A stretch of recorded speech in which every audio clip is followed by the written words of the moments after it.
Then Pentecost. Number 6.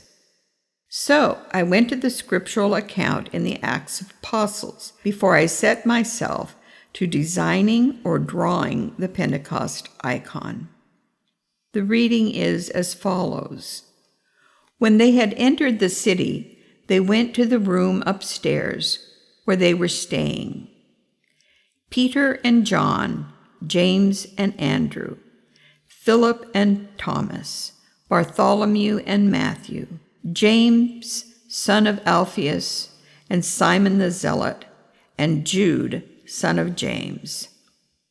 All these were constantly devoting themselves to prayer, together with certain women, including Mary, the mother of Jesus. And suddenly from heaven there came a sound like the rush of a violent wind, and it filled the entire house where they were sitting. Divided tongues, as of fire, appeared among them, and a tongue rested on each of them. All of them were filled with the Holy Spirit. In this new icon, all are present.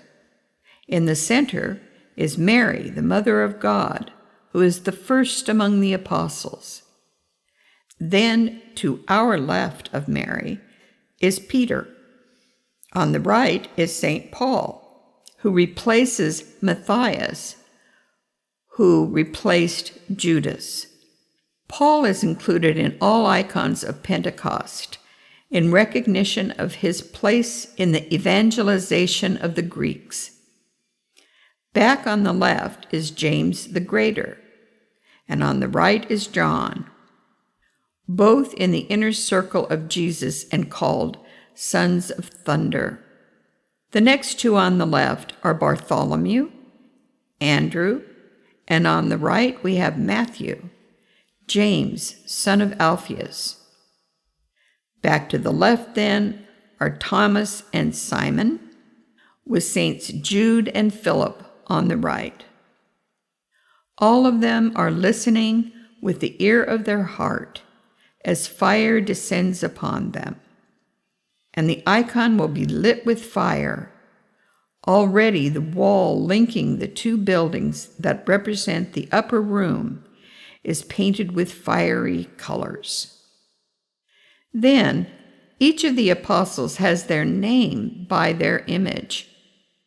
Each is depicted as described from the beginning. In other words, they look like themselves. All of these icons, in applying all of the aesthetic, theological, and spiritual elements to this icon, we are called to remember that we too are unfinished and in process of becoming like the saints, like Jesus, like God. We are called to become divinized. All of these elements that we have discussed, both by intention and design, have one sole purpose, which is to draw our hearts and amaze our souls as we understand that we are the point of perspective in icons, that it is God who looks at us, whose loving gaze is upon us, and reminding us that we are the icons of God.